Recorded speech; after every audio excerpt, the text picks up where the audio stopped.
Good morning, students. We will be continuing with Science 2, chapter number 7, Introduction to Microbiology. In the previous lessons, we learned about how microorganisms can be used to create various enzymes and food products and how it can be utilized as a preservative and etc. Now we'll be seeing how microorganisms can be utilized in pollution control. Now, we have learned in the ninth standard about the problems that nowadays we are facing due to excessive garbage.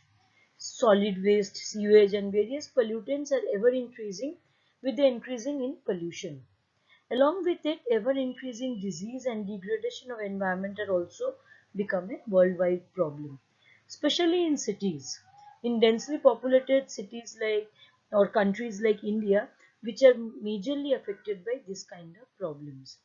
Life of the future generation will be difficult if these problems are not solved at the right time and to the right extent. That is why nowadays we are trying to utilize microorganisms in pollution control or environmental management also. Just like we saw how biofuel can be created with microorganisms, in the same way we will be seeing how microorganisms can be utilized to break down or maybe reduce the pollution created by garbage. Landfilling sites. Now we know that waste are normally divided into as a wet waste as well as a dry waste. Similarly, it is also classified as biodegradable and non-biodegradable. Now, non-biodegradables are usually like plastics, etc., which cannot be degraded with the help of microorganisms. Whereas degradable waste are the waste which can be degraded by microorganisms. They are usually animal origin or plant origin. So when we take degradable waste, they in case of urban areas they can be utilized or rather they can be segregated and piled up and in the modern landfill site. In this process, what happens is you dig up a very large open space, which may be a little bit away from the residential area, and a huge pit is dug up. They are first covered with a plastic sheet. Now, why is it put plastic sheets are put over there? So that the chemicals that may be somehow present in the soil or maybe somewhere present in the garbage do not mix with the soil or do not leach.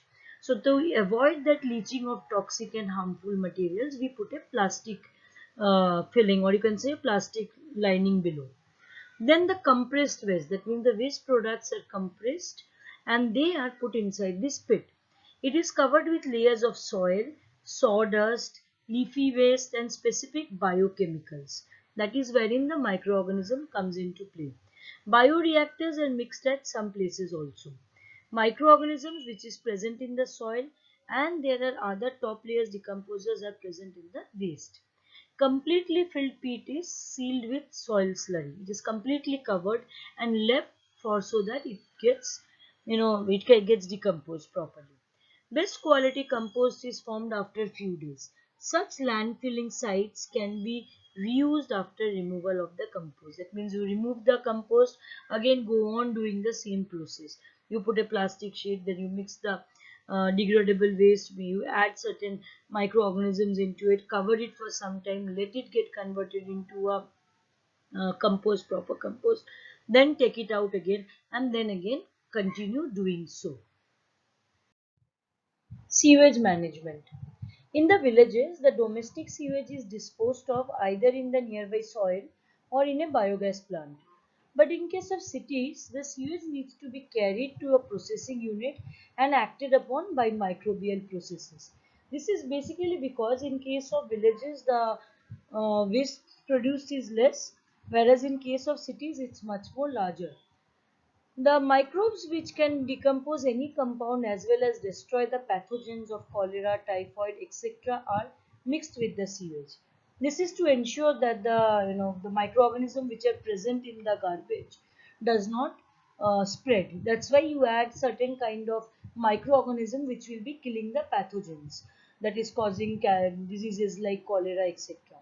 They release methane gas and carbon dioxide by the process of decomposition of carbon compounds present in the sewage. Phenol oxidizing bacteria decomposes the xenobiotic chemicals present in the sewage.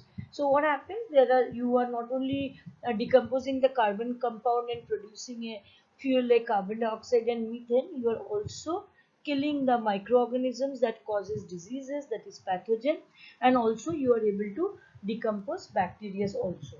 The sludge that settles down, sludge, if you remember when we learned about biogas plant, we saw that once the methane gas and etc. are removed, or the biogas is removed, the part of garbage that remains behind is called as sludge.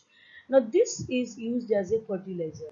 The sludge are very good fertilizers because they contain a large quantity of nutrients. Water released after microbial treatment is environmentally safe because we have already removed the pathogens and everything. Microbes are used for bioremediation of environment pollution or polluted due to sewage. So there are certain, they have given you about collect information and all, but not necessarily, you don't require that.